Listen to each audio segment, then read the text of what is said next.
Assalamualaikum warahmatullahi wabarakatuh. Yang saya hormati kepada dosen pembimbing mata kuliah MSDM, Ibu Ima Sukaisi, Sarjana Ekonomi Magister Manajemen. Yang saya banggakan pada teman-teman sekalian, perkenalkan saya Dini Nurmalasari dan rekan-rekan kelompok saya yang bernama Falika Mirafatan dan Nur Afifah. Pada kesempatan kali ini, kami dari kelompok 8 akan membahas tentang proses dan jalur pengembangan karir. Adapun pokok-pokok pembahasan yang akan kami bahas pada kesempatan kali ini adalah proses karir, pengertian pengembangan karir, tujuan jenjang karir jabatan, dan faktor-faktor penentu karir. Untuk mencapai proses karir yang baik, kita perlu memperhatikan prinsip-prinsip sebagai berikut. 1. Karyawan bertanggung jawab terhadap karirnya sendiri. 2. Keahlian karyawan didasarkan pada usaha perjuangannya sendiri. Yang ketiga, perencanaan karir dibuat secara sadar dan sukarela. Yang keempat, menggunakan continuous improvement untuk menumbuhkan pribadinya. Yang kelima, sukses di jabatan dengan baik oleh karyawan itu sendiri. Selanjutnya ada proses karir. Proses karir adalah suatu proses yang sengaja diciptakan perusahaan untuk membantu karyawan agar lebih meningkatkan karirnya. Karir adalah bagian yang penting dan akan berubah secara terus-menerus terjadi dalam perjalanan dan kehidupan karyawan yang bekerja. Proses karir, suatu kerangka yang akan dibangun dalam upaya membantu karyawan, seperti menggambarkan secara jelas keahlian, nilai, tujuan karir, serta kebutuhan untuk pengembangan. Merencanakan untuk mencapai tujuan karir, secara kontinu, mengevaluasi, merevisi, dan meningkatkan rancangan. Selanjutnya ada pengertian pengembangan karir.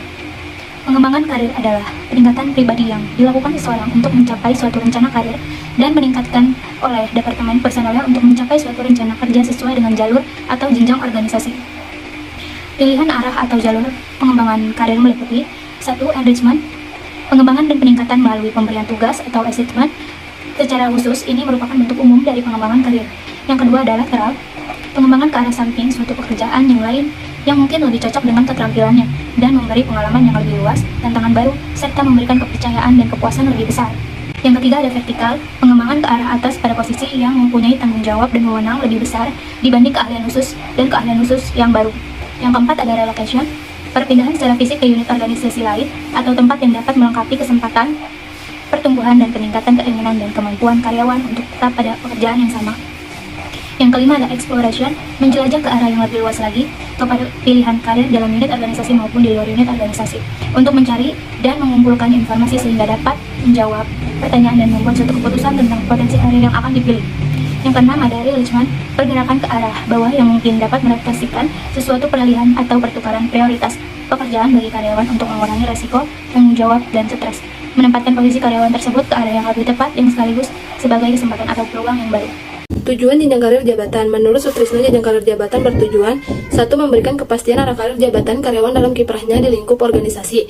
2. Meningkatkan daya tarik organisasi atau institusi bagi para karyawan yang berkualitas. 3. Memudahkan manajemen dalam menyelenggarakan program-program pengembangan sumber daya manusia, khususnya dalam rangka mengambil keputusan di bidang karir serta perencanaan sumber daya manusia, organisasi atau perusahaan yang selaras dengan rencana pengembangan organisasi. 4. Memudahkan administrasi kepegawaian, khususnya dalam melakukan administrasi pergerakan karyawan dalam arah karir promosi, rotasi, ataupun demosi jabatan. Selanjutnya ada faktor-faktor penentu karir. Ada 5 faktor yang mempengaruhi baik tidaknya karir seorang karyawan. Untuk itulah kelima faktor tersebut harus dikelola oleh karyawan dengan baik. Bila karyawan yang bersangkutan ingin meraih karir yang lebih tinggi, menurut Sutrisno, kelima faktor tersebut adalah 1. Sikap atasan dan rekan sekerja. Bila ingin karir berjalan dengan baik, seseorang harus menjaga diri, menjaga hubungan baik kepada orang yang ada di organisasi atau perusahaan tersebut, baik terhadap atasan maupun terhadap teman sekerja. 2. Pengalaman. Pengalaman dalam konteks ini dapat berkaitan dengan tingkat golongan senioritas seorang karyawan. Tetapi dalam mempromosikan senior juga bukan hanya mempertimbangkan pengalaman saja, tetapi juga mempertimbangkan pada kemampuan dan keahlian. 3. Pendidikan. Faktor pendidikan biasanya menjadi syarat untuk duduk di sebuah jabatan. Apabila semakin berpendidikan seseorang akan semakin baik, atau dengan kata lain, orang yang berpendidikan tinggi akan memiliki pemikiran yang baik pula. 4. Prestasi. Prestasi dapat saja terjadi dari akumulasi pengalaman, pendidikan, dan lingkungan kerja yang baik. Pengaruh prestasi dalam menentukan jenjang karir akan sangat jelas terlihat standar untuk menduduki jabatan tertentu dominan berdasarkan prestasi. Yang terakhir ada faktor nasib. Faktor nasib juga turut menentukan, walaupun diyakini porsinya sangat kecil. Adanya faktor nasib yang turut mempengaruhi harus kita yakini ada, karena dalam kenyataan ada yang berprestasi tetapi tidak pernah mendapat peluang untuk dipromosikan. Beberapa hal yang dapat dipakai oleh setiap individu untuk mengembangkan dirinya antara lain: 1. Berusaha mengenal diri sendiri. 2. Berusaha mengenal kekuatan diri sendiri. 3. Berusaha mengenal kelemahan diri sendiri. 4. Berusaha mengembangkan interaksi dan komunikasi terbuka dalam lingkungan yang positif dan edukatif. 5. Membiasakan diri selalu mengadakan kritik diri sendiri, mengevaluasi diri, dan mengembangkan rasa humor. 6. Mencoba menerima keadaan secara rasional dan objektif. 7. Membiasakan diri selalu mengadakan pengecekan dan teliti dalam setiap tindakan. 8. Memiliki tujuan dalam tahapan waktu yang terprogram. 9. Tidak mengintimidasikan diri pada seseorang tetapi mandiri. Yang terakhir, ada pengujian atas proses utama dalam pengembangan karir dalam organisasi, diantaranya 1. Career planning atau perencanaan karir, yaitu bagaimana seseorang merencanakan dan mewujudkan tujuan karirnya atas keinginan dan kepentingannya sendiri. Yang kedua, ada career management atau manajemen karir, yaitu proses bagaimana organisasi menyusun dan melaksanakan program pengembangan karirnya. Proses ini bertujuan untuk mencapai keseimbangan antara keinginan karir individu dengan persyaratan organisasi. Baik, selanjutnya akan dibacakan oleh Farika Amira Fatan. Terima kasih. Selanjutnya ada pengaruh pengembangan karir terhadap kinerja karyawan. Melalui program pengembangan karir yang disediakan oleh perusahaan atau organisasi dapat memberikan pengaruh positif terhadap kinerja karyawan. Contohnya seperti meningkatkan kinerja dan produktivitas karyawan, menurunkan labor turnover dan meningkatkan kesempatan promosi bagi karyawan, dan yang terakhir dapat mendorong kesiapan diri karyawan untuk menggunakan kesempatan karir yang ada. Prinsip pengembangan karir. Prinsip pengembangan karir itu berasal dari pekerjaan itu sendiri, karena pekerjaan mempunyai pengaruh yang sangat besar terhadap pengembangan karir. Dan yang kedua, bentuk pengembangan skill yang dibutuhkan telah ditentukan oleh permintaan pekerjaan yang spesifik. Ketiga, pengembangan akan terjadi hanya jika seorang individu belum memperoleh atau mempunyai skill yang sesuai dengan tuntutan pekerjaannya. Dan yang terakhir ada, waktu yang digunakan untuk pengembangan dapat dikurangi dengan mengidentifikasi rangkaian penempatan pekerjaan individu yang rasional. Berikut proses dan jalur pengembangan karir. Jadi pengembangan karir dimulai dari adanya yang pertama itu perencanaan karir, di mana karyawan akan menetapkan dan menentukan pilihan serta mempersiapkan dirinya untuk memulai suatu karir atau melanjutkan karir yang sudah ada.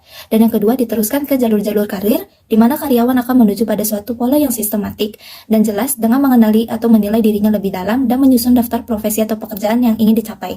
Selanjutnya, ada sasaran atau tujuan karir yang merupakan penyusunan keinginan karyawan berupa posisi atau jabatan tertentu dalam pekerjaan yang ingin dicapainya. Setelah itu, karena adanya program pengembangan karir yang telah disediakan oleh perusahaan, maka masing-masing pihak akan mendapatkan umpan balik atau feedbacknya. 5 langkah dalam pengembangan karir. 1. Tetapkan sasaran 5-10 tahun mendatang. Bidang pekerjaan apa dan posisi apa yang ingin kita raih dalam 5-10 tahun mendatang. Dan yang kedua, pikirkan pengembangan skill dan pengetahuan. Untuk mencapai sasaran pada poin pertama, pikirkan lagi apa skill yang harus kita kuasai dan harus kita pelajari. Apakah yang berhubungan dengan teknologi, bahasa asing, communication skill, dan selling skill, dan sebagainya. Dan yang ketiga, mencari tanggung jawab yang lebih besar. Kembangkan kemampuan dalam mengerjakan tugas-tugas dan menciptakan kesempatan untuk membuktikan kemampuan yang kita miliki. Dan yang keempat, membangun jaringan atau network dengan meluaskan pergaulan dan relasi. Lingkungan pergaulan atau kumpulan orang-orang seperti apa saja yang harus kita kenali dan harus kita masuki untuk meningkatkan karir kita. Dan yang terakhir, selalu evaluasi kemajuan. Tahap ini merupakan tahap terakhir dalam melakukan evaluasi terhadap apa saja yang telah kita kerjakan. Setelah melakukan evaluasi, susun kembali sasaran baru bila diperlukan. Peran organisasi dalam manajemen karir. Yang pertama itu menyediakan employee assessment dan career planning workshops. Dan yang kedua, mengadakan career coaching workshops. Dan yang ketiga, mendirikan employee career centers. Yang keempat, mengurus internal job dan talent banks. Dan yang terakhir, career partnership center. Manfaat perencanaan dan pengembangan karir. 1. Mengembangkan para karyawan yang dapat dipromosikan. 2. Menurunkan tingkat perputaran karyawan atau labor turnover. Ketiga, mengungkap potensi karyawan. 4. Mendorong pertumbuhan karyawan. 5. Memuaskan kebutuhan karyawan. 6. Membantu pelaksanaan rencana-rencana kegiatan yang telah disetujui. Dan yang terakhir, meningkatkan nama baik organisasi. Sekian presentasi dari kelompok kami. Kurang lebihnya mohon maaf. Wassalamualaikum warahmatullahi wabarakatuh.